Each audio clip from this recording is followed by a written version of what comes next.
Selamat pagi, Bapak Ibu Jemaat GSRI Taman Sari yang terkasih. Shalom semuanya.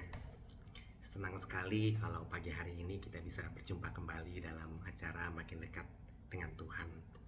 Saya berharap Bapak Ibu sekalian berada dalam keadaan yang baik, karena Tuhan memelihara dan Tuhan melindungi kita semua senantiasa masing-masing. Baiklah, sebelum memulai acara MDT ini, mari kita bersama-sama bersatu dalam doa, meminta Tuhan supaya menolong dan memimpin kita dalam perenungan pada pagi hari ini. Mari kita berdoa. Bapa kami yang dalam surga, kami mengucap syukur untuk hari baru yang Tuhan berikan buat kami. Kami mengucap syukur untuk berkat-berkat yang Tuhan sudah berikan, sedang Tuhan berikan, dan nantinya Tuhan akan berikan dalam hidup kami. Kami sungguh mengucap syukur kalau di antara begitu banyak manusia di dunia ini, Tuhan boleh pilih kami menjadi anak-anak Tuhan.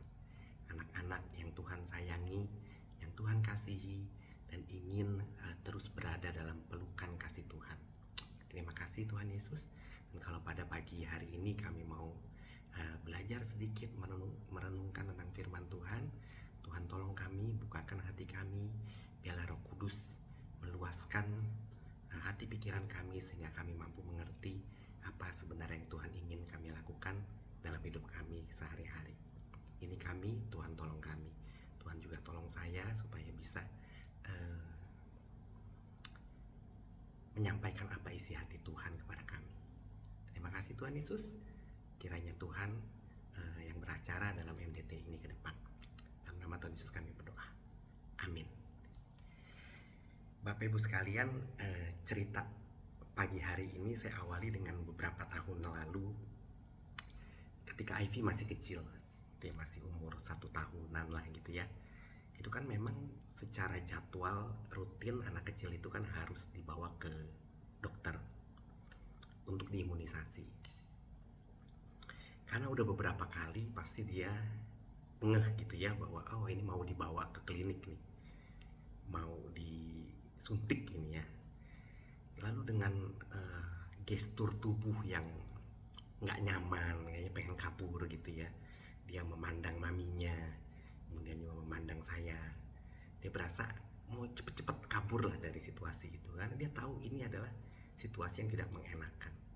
Sampai suatu saat masuk gitu ya ke dalam ruangan dokter, dan dia sudah mulai baca tuh situasinya. Mulai dia menangis. Lalu dia dengan mata tatapan yang nanar gitu ya, memandang kepada maminya. Kok bisa mami yang selama ini menyayangi dia, yang seharusnya melindungi dia, yang seharusnya memberikan kasih sayang yang luar biasa dalam hidupnya, kok bisa-bisanya gitu ya kali ini aneh, dibawa ke tempat yang asing, lalu disakiti pula gitu ya, harus disuntik. Dia nggak ngerti kenapa ini harus terjadi. Bukankah maminya itu harusnya melindungi? Setelah kelar disuntik, setelah kelar dia nangis-nangis gitu, lalu dia juga dengar maminya malah bayar duit, lalu berterima kasih sama tuh dokter.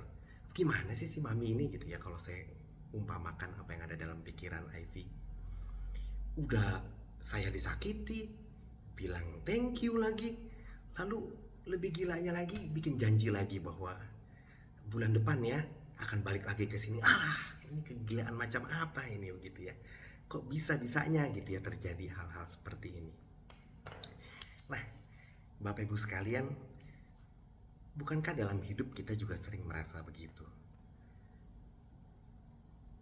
Kenapa harus ada penderitaan? Kenapa harus ada rasa sakit?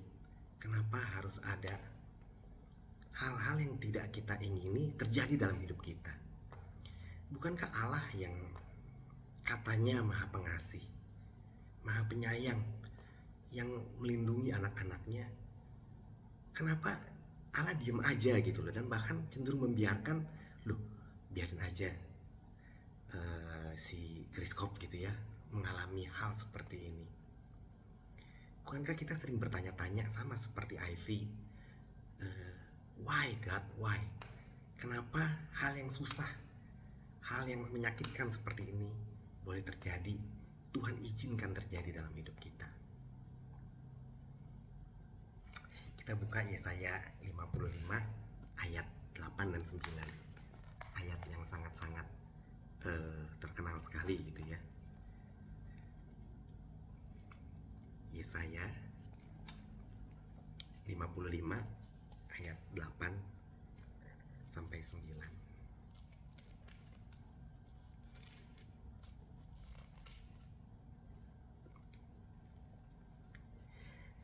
Demikian firman Tuhan.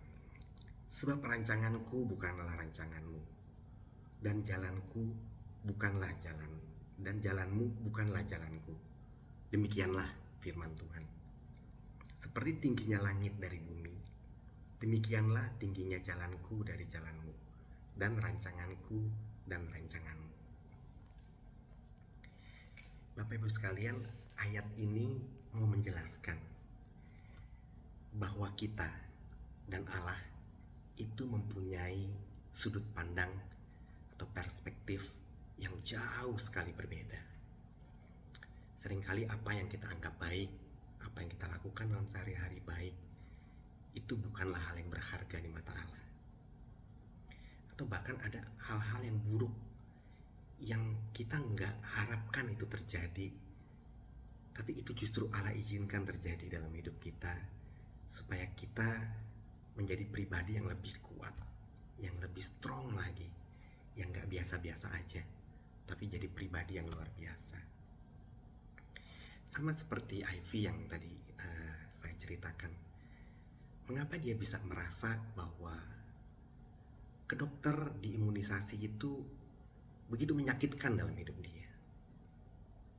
Karena pola pikir dia, pandangan hidup dia masih belum sampai seperti pola pikir orang dewasa. Bayangkan jika kami gitu ya, saking sayangnya sama Ivy, lalu kita nggak pernah ajak dia imunisasi, nggak pernah suntik apa-apa. Suatu saat dia kena virus yang menakutkan gitu ya, bukankah hasilnya malah jauh lebih fatal? Jadi pola pikir, cara pandang Ivy belum sampai sama seperti orang dewasa. Bapak Ibu sekalian, bukankah seringkali kita demikian? Jadi ketika kita mengalami masalah, kesulitan, sakit penyakit, hal yang tidak mengenakan, kecopetan gitu ya, atau tiba-tiba kebakaran rumah, kita bertanya-tanya, kenapa sih Tuhan izinin gitu ya hal-hal seperti ini terjadi? Nah, Bapak Ibu sekalian, saya mau mengajak kita hari ini untuk setingkat lebih matang lagi, bahwa pola pikir Allah, bahwa sudut pandang Allah jauh berbeda sekali dengan apa yang kita pikirkan. Kalau Allah mengizinkan hal-hal itu terjadi, hal-hal yang menyakitkan itu terjadi,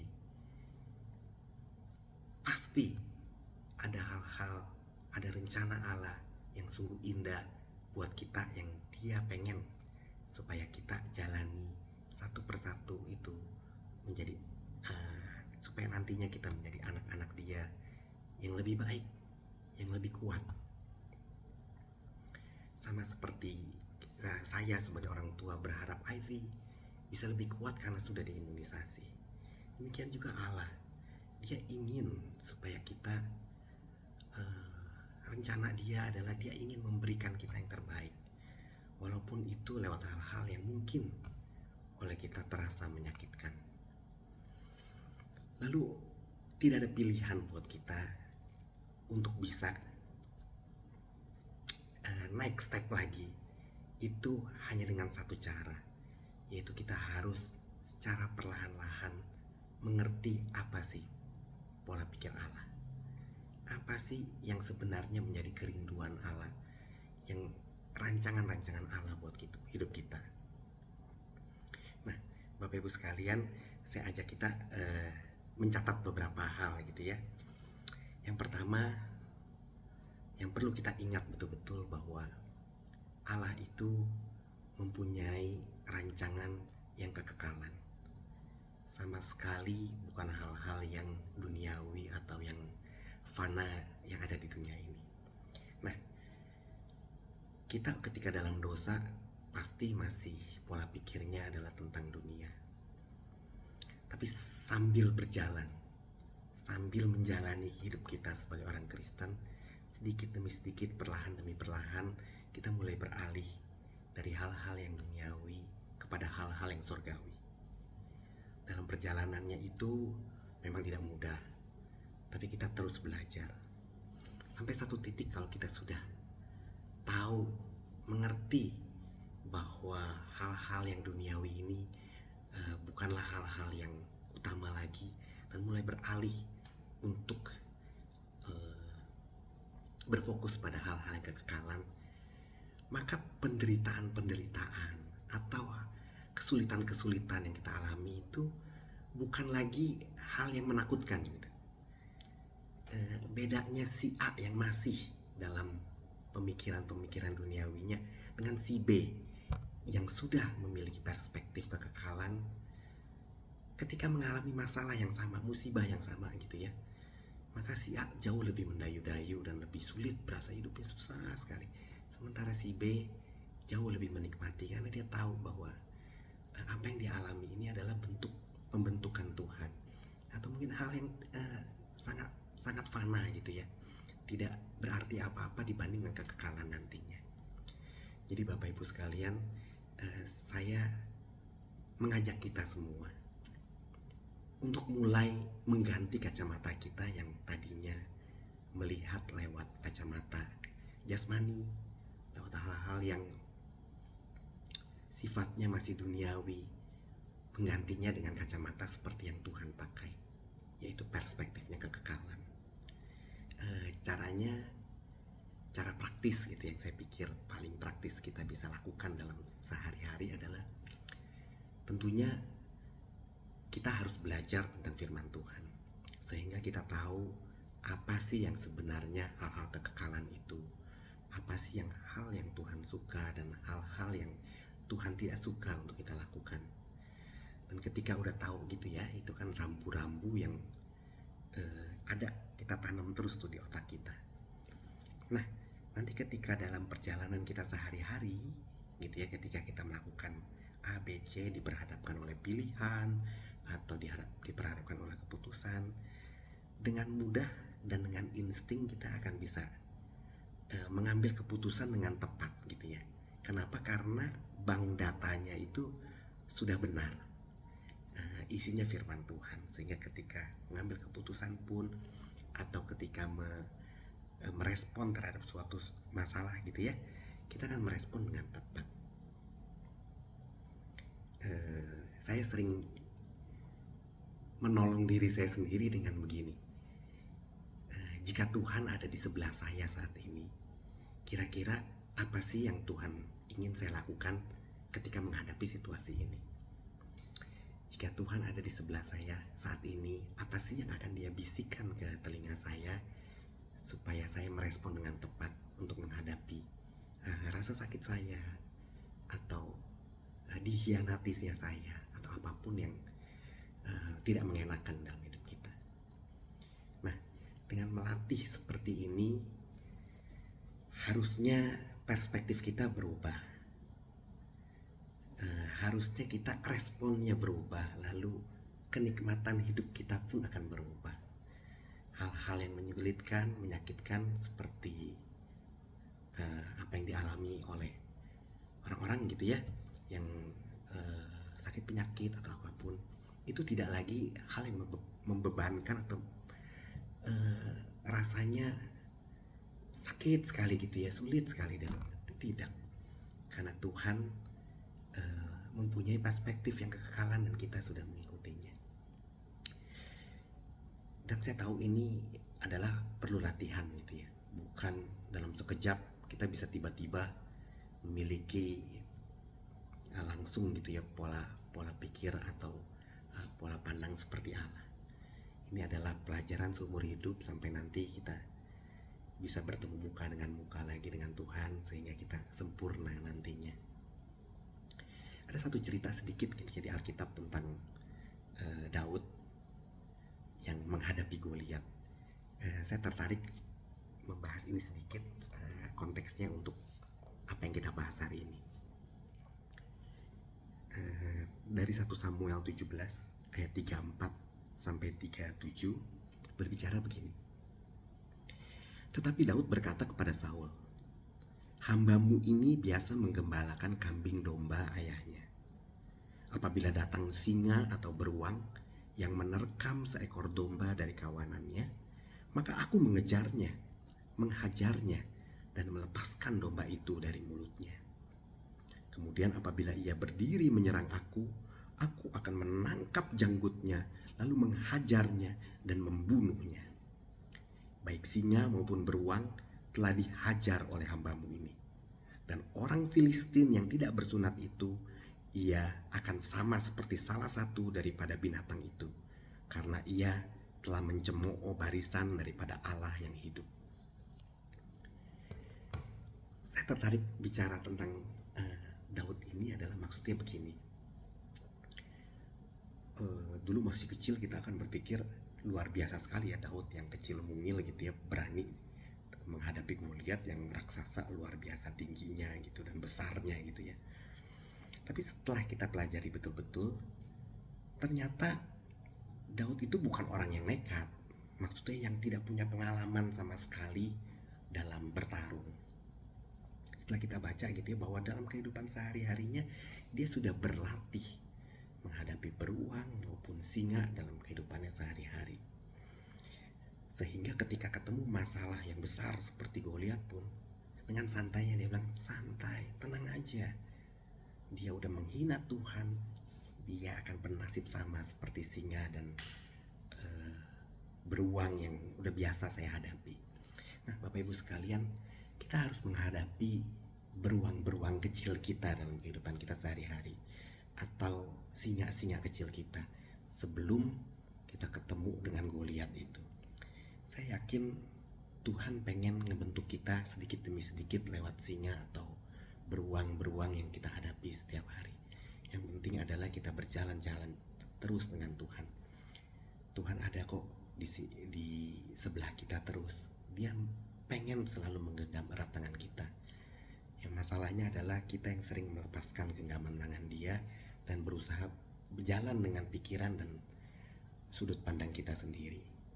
Padahal keinginan Tuhan adalah, yuk jalan bersama denganku melalui singa-singa kecil, kerikil-kerikil kecil, beruang-beruang kecil itu. Sampai suatu saat ketika berhadapan dengan Goliat, kita dengan santai sama seperti Daud bilang, tenang. Dia akan bernasib sama seperti singa atau beruang yang kemarin-kemarin sudah biasa kita kalahkan.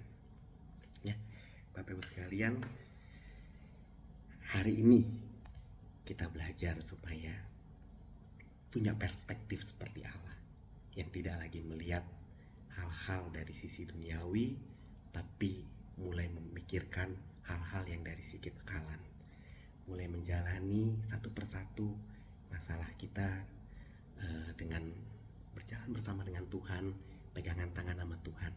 Yang penting kita terus isi hati kita, pikiran kita dengan firman Tuhan, sehingga ketika saatnya nanti kita mampu berespon dengan baik, berespon dengan tepat, bukan hanya baik tapi tepat sesuai dengan firman Allah.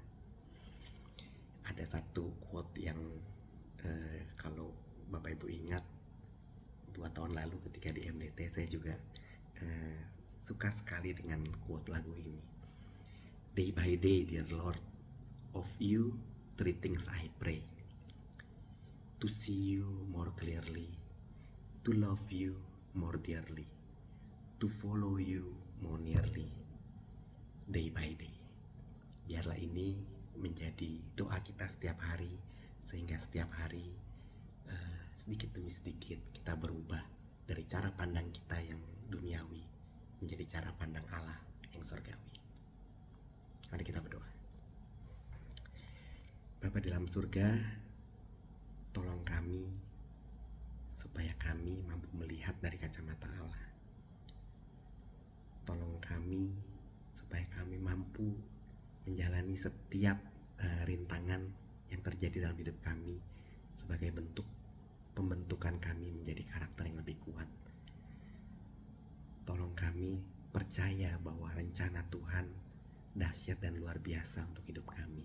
Kami hanya perlu menjalaninya dengan kacamata yang sama dengan kacamata Tuhan. Ampuni kami kalau seringkali kami lebih melihat segala sesuatu masalah dalam dunia ini dengan kacamata duniawi. Tolong kami ya Tuhan Yesus, biarlah Roh Kudus leluasa dalam hati kami sehingga kami boleh menjadi anak-anak seperti yang Tuhan ingin kami menjadi. Seperti apa itu? Seperti anak yang Tuhan inginkan kami terjadi. Tolong ya Tuhan Yesus, ini kami, Tuhan tolong kami. Dalam nama Tuhan Yesus, kami berdoa, mengucap syukur, memohon. Amin. Baik, sampai situ aja Bapak Ibu sekalian. Kiranya berkat Tuhan melimpah-limpah dalam hidup kita dari hari ini dan sampai selama-lamanya. Shalom.